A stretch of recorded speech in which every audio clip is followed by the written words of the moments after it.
Messrs Purushottam Narayan Gadgil, सराफ आणि जवेरी यांच्या शाखा महाराष्ट्रापासून कर्नाटक पर्यंत वेगळ्या वेगळ्या डिझाईन्स आणि आकर्षक डिस्काउंटसह मेसर्स पुरुषोत्तम नारायण गाडगीळ.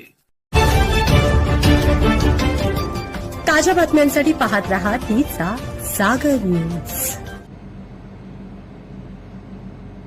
चाकणकर बाईंनी एक वक्तव्य केलं, संपूर्ण वस्त्र घातलेल्या महिलेला विवस्त्र केलं. अहो चाकणकर मॅडम, आपण राज्य महिला आयोग या संविधानिक पदावर बसून आयोगाची गरिमा नस्तनाबूत करून तो आयोग नागडा उघडा केला. आपण मोठमोठे शब्द वापरले म्हणून आपण निर्दोष आहोत, समोरच्यांनी पुरावे दिले नाहीत म्हणून आपण निर्दोष आहोत, तर या गैरसमजुतीमध्ये आपण राहू नये. आपण संविधानिक पदावर बसून भोंदूबाबा खराताला वाचवण्यासाठी ज्या पत्रकाराला धमकावले, ज्या पत्रकाराने ही बातमी भोंदूबाबा खरातची लावली होती त्याच्याकडनं जबरदस्तीने माफीनामा घेतला.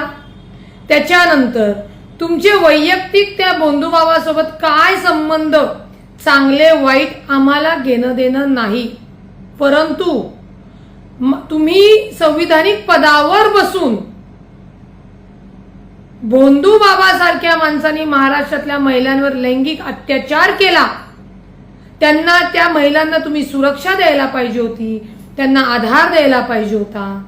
तसे न करता संविधानिक पदावर बसून पोलिसांना आदेश देऊन ते प्रकरण दाबण्याचा प्रयत्न केला. आणि तुम्ही काय, म्हणजे तुम्हाला अधिकार आहे, तुम्ही कोर्टामध्ये जा, तुम्हाला काय दाखल करायचे करा. तुम्ही कोर्टात दाखल केलं म्हणून तुम्ही खरे आहात आणि समोरच्या त्या ज्या काही मिरगेताई आहेत त्या दोषी आहेत असं सिद्ध होत नसतं. प्रक्रिया आहे. तुम्ही 3 महिने शांत बसला होतात कारण का तुम्ही ज्या सत्तेतील लोकांना खरात बाबाशी संबंधित आणलं होतं तिथनं तुम्हाला कोणती कोणती प्रकरणं दाबण्यासाठी तुम्ही काय काय जे केलेलं आहे हे सगळं रेकॉर्ड आहे. आम्ही चार्जशीट जाण्याची वाट बघतोय. आम्ही SITच्या प्रमुखांना त्यावेळी सुद्धा सांगितलेलं होतं, तुम्ही महिला आयोगाचा राजीनामा दिलात, प्रदेश अध्यक्षाचा राजीनामा दिला, तुम्हाला द्यावाच लागणार होता. कारण का माननीय देवेंद्र फडणवीस यांच्याकडे जाऊन तुम्हाला माहिती आहे की तुम्ही जेव्हा दाते साहेबांकडे गेला होता तेव्हा कोणती लेडी ऑफिसर होती, तुम्हाला कोणते व्हिडिओ दाखवण्यात आले होते आणि तुम्हाला काय काय सांगितलं होतं. त्याच्यामुळे आपण मी नाही त्यातली कडी लाव आतली हा जो सातत्याने तुमचा प्रकार तुम्ही करताय, सातत्याने तुम्ही सत्ताधाऱ्यांच्या तुमच्या लोकांकडनं पोलीस प्रशासनावर दबाव आणतायत, पुरावे नष्ट करतायत, ते जमा करून देत नाही. आणि आता तिसरं शस्त्र जे तुम्ही मिरग्यांना जी नोटीस पाठवली, मिरग्यांना पाठवा, नाही तर अजून ज्या महिला तुम्हाला वाटतात त्यांना आवर्जून पाठवा. आपण, तुम्ही म्हणला हाजीर हो, तुम्ही या हो कोर्टात, आम्हाला करा हो हाजीर, डंके की चोटवर आपण कोर्टात भेटू. तुमचा पण सगळा जो काही भ्रष्टाचाराचा, गैरकामाचा तुमचा सगळा पर्दाफाश झाला हा तुमच्या कर्माने आणि कृत्याने झाला. तुमचा आर्थिक काय संबंध नाहीये, त्याचे पेपर आम्हाला मिळाले नाही, पण तुमच्या बहिणीच्या नॉमिनीमध्ये अशोक खरात मिळाले. आम्ही नाही टाकलो की तुमच्या बहिणीला सांगायला घ्या हो, हा या पप्पाला जरा नॉमिनी म्हणून घ्या. त्याच्यामुळे आपण वस्त्र निवस्त्र या गोष्टी करत असताना, महिलेचा सन्मान गरिमा याच्या गोष्टी करत असताना आपण अत्यंत जबाबदारीच्या महत्वाच्या पदावर बसून राज्य महिला आयोग ज्याला काळं फासलं, ज्याची माती केली, त्याच्याविषयी तुम्हाला दुःख झालं पाहिजे. ठीक आहे, तुमच्याबद्दल कोण बोलतंय नाही बोलतंय, तुम्ही त्यांच्यावर तुमचा अधिकार आहे. त्या AI केलंय का नाही केले ते आम्हाला माहित नाही, तुम्ही तुमचं बघू शकता. परंतु सगळं करून माझा संबंध नाही म्हणण्याची जी हिंमत होते ही माहिती आहे जे नेत्यांवर तुम्हाला वाचवण्याचं आश्वासन दिलं असेल किंवा ज्या काही ऍडजस्टमेंट किंवा ज्या गोष्टी झालेल्या आहेत, आम्हीही शांत बसून बघणारे नाहीत, हे लक्षात ठेवावं.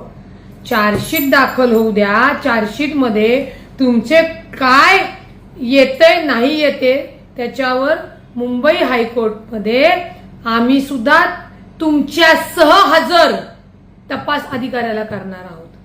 तिथे येऊन म्हणा येस रुपाली चाकणकर हजर, येस आयओ हजर, येस सरकारचे जे काही त्याला जबाबदार अधिकारी आहेत ते हजर. तिथे येऊन म्हणा. हे अशा विनाकारणच्या म्हणजे पाप एवढं मोठं करून एवढ्या बेकायदेशीर पद्धतीने वागून ज्या पद्धतीने तुम्ही खोटे स्टेटमेंट देताय त्याची कीव येते. असो, तुम्हाला अधिकार आहे आणि तो अधिकार तुम्हाला डॉक्टर बाबासाहेब आंबेडकरांनी दिलेला आहे. परंतु तुम्ही ना राजमाता जिजाऊ सारख्या वागल्या, ना राजमाता अहिल्यामाता सारख्या वागल्या, ना क्रांतीज्योतींचे सावित्रीमाईचे तुम्ही कोणते आचार विचार घेतले, ना रमाईमाईंचे आचार विचार घेतले. तुम्ही घेतले ते विचार आणि आचार शूर्पणखासारखे घेतले आणि शूर्पणखासारख्या तुमच्या या विचारांनी कर्मानी आज ही तुम्हाला अधोगती आली. स्वतःच्या मनाला विचारा.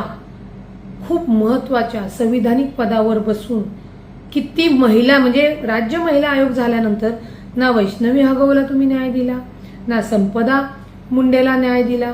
सातत्याने आधीचे तुमचे जे काही हितसंबंध गुरुसंबंध असतील, अजून कुठले काही संबंध असतील त्या संबंधातनं आपण बोंधू बाबा खरातने केलेल्या त्या अत्याचारावर गळचिपीट मूग घेऊन बसून राहिलात.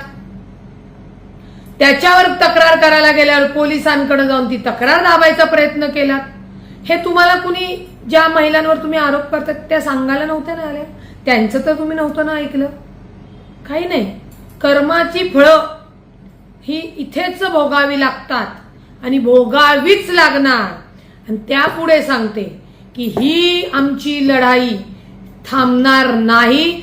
जरी पोलिसांच्या माध्यमातून तुम्ही तुमचे जे पुरावे वगैरे दाखल नसतील केले, प्रकरण दाबण्यासाठी ज्या ज्या काही गोष्टी केल्या असतील, तर तुमच्यासह त्या पोलीस अधिकाऱ्याला सुद्धा आम्ही हायकोर्टात खेचणार, एवढं लक्षात ठेवावे. आणि येस, मिरगेताईंना तर मी सांगेल नक्की यांना कोर्टामध्ये तुम्ही भेटा, कारण का कायदा हा डॉक्टर बाबासाहेब आंबेडकर यांनी लिहिलेला आहे. त्यांना वाटतं म्हणून त्यांनी दाखल केलं आणि म्हणून रुपाली चाकणकर निर्दोष नाही. आम्ही पुरावे देऊ शकले नाही हे म्हणण्यापेक्षा तुम्ही तुमचे पुरावे दाबून आज निर्लज्जासारखं पुढे येऊन म्हणताय तुम्ही निर्दोष असलेले पुरावे द्या आणि आम्हाला नका देऊ, कोर्टात द्या. एवढं तरी संविधानिक पदावर बसलेल्या व्यक्तीला माहिती पाहिजे की कायदा काय सांगतो ते. त्याच्यामुळे विनाकारण मी नाही त्यातली कडी लावातली आणि माझ्यावर खोटे आरोप झाले, नाटे आरोप झाले.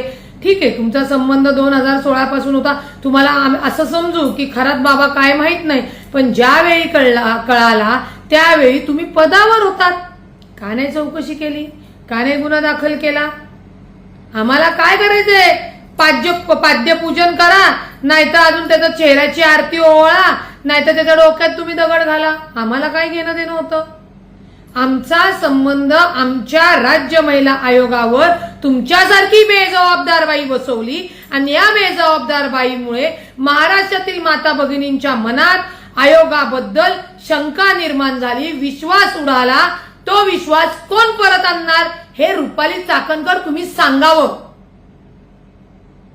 अशम पाप करून सुद्धा तुम्ही चुकीच्या वागून सुद्धा जर तुम्ही म्हणत असाल की मला विवस्त्र केलं, कसलं विवस्त्र?